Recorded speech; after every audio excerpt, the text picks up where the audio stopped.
तो सबसे बड़ी खबर है, इजराइल की सबसे घातक ब्रिगेड नॉर्थ गाजा में कैसे एक्टिव हो चुकी है और जबालिया में यालोम यूनिट के एक्शन को लेकर खबर आई है। आपको बता दें, हमास पर अंतिम प्रहार के लिए यालोम यूनिट को उतारा गया है और सुरंगों को तबाह करने में भी यालोम यूनिट एक्सपर्ट मानी जाती है। किस तरीके से ऑपरेट करती है यालोम यूनिट, इस एलीट फोर्स के बारे में, इस पूरी यूनिट के बारे में एक एक डिटेल जानकारी आपके सामने होगी, क्योंकि अब हमास पर अंतिम प्रहार के लिए इस यूनिट को उतारने का फैसला लिया गया है।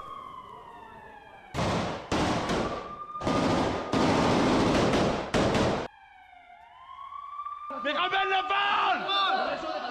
מחבל אחד! שגיא, אולי יש עוד אחד! שגיא, אולי יש עוד אחד!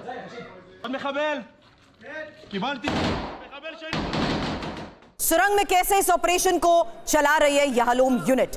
ये यूनिट आईडीएफ की स्पेशल यूनिट है और इसके बारे में और डिटेल जानकारी के साथ साथ होगा पूरा एनालिसिस। और आपको बता दूं, इस वक्त मेरे सहयोगी सुमित चौधरी स्टूडियो में मेरे साथ मौजूद हैं और साथ ही आपको ये भी बता दें कि किस तरीके से अब प्रोफेसर संजय भारद्वाज भी हमें ज्वाइन कर चुके हैं। लेकिन इस बीच अब आपको यालोम यूनिट आईडीएफ की जो स्पेशल यूनिट है, यूनिट सुरंगों को तबाह करने और अंडरग्राउंड ऑपरेशंस में माहिर बताई जाती है। यूनिट की तैनाती नॉर्थ गाजा के जबालिया में की गई है, वो जबालिया जहां इस वक्त भीषण युद्ध चल रहा है। और जबालिया में हमास के लड़ाके आमने सामने की जिस तरीके से जंग लड़ रहे हैं, बड़ी खबरें मिल रही है। यालोम यूनिट को मैदान में उतारना आईडीएफ की रणनीति का ही हिस्सा है और हमास की ताकत सुरंगें हैं। अगर सुरंग खत्म होगी तो हमास का भी अंत हो जाएगा, इसलिए यालोम यूनिट को बड़ी जिम्मेदारी सौंपी गई है। यालोम ब्रिगेड सुरंगों का अंत करेगी, हमास के लड़ाकों को मौत के घाट उतारेगी और इसके अलावा यूनिट की यह भी जिम्मेदारी है कि हमास फिर से कोई नई सुरंग ना बना ले। लेकिन जिस तरीके से यालोम यूनिट ऑपरेट करती है उसकी तस्वीरें सबसे पहले देखिए, क्योंकि सुरंगों में पहुंचने का अभी तक का ये ऑपरेशन किस तरीके से अंजाम दिया गया है, किस तरीके से एलीट फोर्सेस के जरिए आईडीएफ स्ट्रैटेजिकल मूव अपनाते हुए न सिर्फ सुरंगों तक पहुंची बल्कि सुरंगों को नष्ट करने में कामयाब रही। उसमें यालोम यूनिट की क्या थी जिम्मेदारी, यालोम यूनिट आखिर कैसे ऑपरेट करती है और इसकी खासियत क्या है। और जबालिया कैंप जिसको लेकर लगातार खबरें आती रही हैं, जो एपिसेंटर भी बन गया, जहां पर आमने सामने की जंग को देखते हुए भी आईडीएफ के सामने बड़ी चुनौती थी, वहीं यालोम यूनिट जबालिया कैंप में कैसे ऑपरेशंस को अंजाम दे रही है, यही डिटेल अब आपके सामने, क्योंकि सुरंग में एक्टिविटी का पता लगाने में ये माहिर बताई जाती है। हमास के खिलाफ सुरंग में ऑपरेशन चलाए गए हैं और साथ ही भारी हथियारों से सुरंग तोड़कर हमास लड़ाकों तक पहुंचने की जिम्मेदारी इनके ऊपर थी। हालांकि सुरंग के अंदर ही हमास लड़ाकों का सफाया कर दिया जाता है और अलग सुरंग के लिए अलग रणनीति अपनाई जाती है। हालांकि इंपॉर्टेंट यह भी है कि कितनी घातक है ये, इस बारे में चर्चा से पहले डिटेल आपके सामने। आईडीएफ की कॉम्बैट इंजीनियरिंग कोर का ये यूनिट हिस्सा है। सुरंग युद्ध विस्फोट विशेषज्ञ, बॉम्ब रॉकेट नष्ट करने में माहिर बताई जाती है। यूनिट के स्पेशल कमांडोज किसी भी ऑपरेशन को अंजाम तो दे सकते हैं, लेकिन रोबोट, ड्रोन जैसी एडवांस टेक्निक का इस्तेमाल किस तरीके से ये यूनिट करती है, सुमित इस बारे में आपसे जवाब चाहूंगी। लेकिन यूनिट की कमान कर्नल रैंक के ऑफिसर्स के हाथों में रहती है। 16 महीने की कठिन ट्रेनिंग के बाद यालोम कमांडोज की तैयारी को लेकर भी खबरें बढ़ी हैं। और आपको बता दें, 1995 में ये स्थापित हुई थी, 2014 के बाद इसका विस्तार हुआ। और यालोम की जहां तक हम बात करते हैं तो हिब्रू में यालोम का अर्थ है डायमंड, यानी हीरा।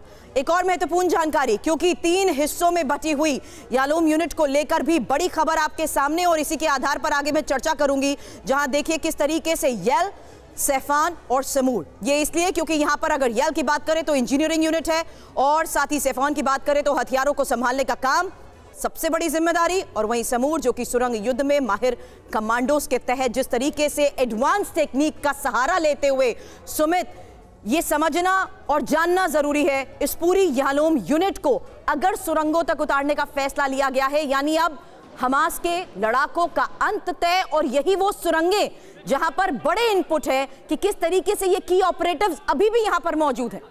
देखिए बिल्कुल सुरभि, क्योंकि ये क्लासिफाइड यूनिट है, यानी जिसके बारे में जानकारियां ना तो सार्वजनिक की जाती है और ना ही इनके ऑपरेशंस के बारे में बताया जाता है। लेकिन इजराइल की तरफ से लिमिटेड जानकारी जरूर दी जाती है, क्योंकि हम भी जब इन यूनिट से मिलते हैं, फिर जब गए इन इलाकों में, तब इस यूनिट को बहुत छुपा कर रखा जाता है, बहुत पीछे रखा जाता है और कोशिश ये की जाती है कि इनके जो सोल्जर्स हैं वो कभी भी किसी के सामने ना आए। क्योंकि हम यहाँ पर भारत में भी मार्कॉस या फिर दूसरे ऑपरेशन के अंदर इस्तेमाल करने वाली स्पेशल और क्लासिफाइड यूनिट देखते हैं। और खास बात यह कि ये इंजीनियरिंग विंग्स के होते हैं, कोर के होते हैं, होते हैं और इनका काम होता है कि डीप पेनिट्रेट करते हुए खासतौर पर बिल्डिंग्स को, पिन पॉइंटेड लोकेशंस को एक्सप्लोजिव लगा के टारगेट करना, उनको निष्क्रिय करना, और जो ट्रैपिंग होती है खासतौर पे हमास के द्वारा या फिर दूसरे उन आईडीज को, उन ट्रैपिंग्स को भी निष्क्रिय करना। लेकिन अभी महत्वपूर्ण यह है कि जैसे जैसे आप क्लोज कॉम्बैट में जा रहे हैं लगातार इजराइल के सैनिक, और लगातार जिस तरीके से रिमोटेडली एरियाज में या फिर आप कह सकते हैं कि क्लोज बैटल के एरियाज में घुस रहे हैं, ऐसे में इन यूनिट्स का इस्तेमाल किया जा रहा है ताकि बड़े लोकेशंस को न्यूट्रलाइज किया जा सके, उनको निष्क्रिय किया जा सके, और फिर पीछे जो ग्राउंड क्लोज कॉम्बैट की जो आपने बात करी है, सुमित मैं रोकना चाहूंगी। Sanjay sir, I want you to join in, क्योंकि अब अगर सुरंग के अंदर रहते हुए सब कुछ तहस नहस किया जा रहा है, यानी एक और ऐसा स्ट्रैटेजिकल मूव जिसके तहत हमास के अंत के करीब पहुंचती आईडीएफ और ये स्पेशल फोर्सेस।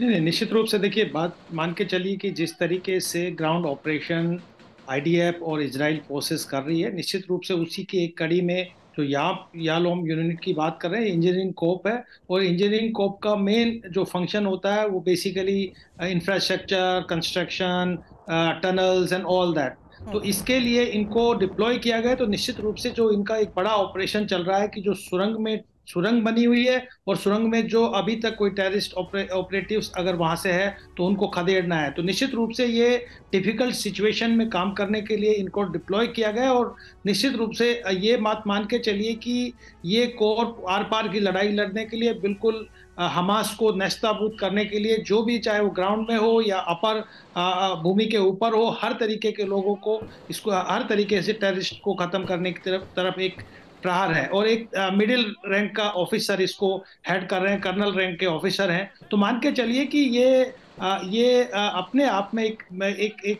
ग्राउंड पे काम करने के लिए, ताकि मिनिमम डैमेज हो, और जो सुरंग में जिस तरीके से वाटर छोड़ने की बात थी या बाकी और दूसरी मेजर्स लेने की बात थी, तो ये यूनिट जो है इसमें माहिर है और उसकी तरफ आगे बढ़ रही है। लेकिन संजय सर, मैंने हमास के अंत की ये बात इसलिए भी उन्हीं शब्दों में कही जो आईडीएफ और नेतन्याहू की तरफ से दावा किया जाता है, ये जानते और समझते हुए कि किस तरीके से अब एक्शन लिए जा रहे हैं।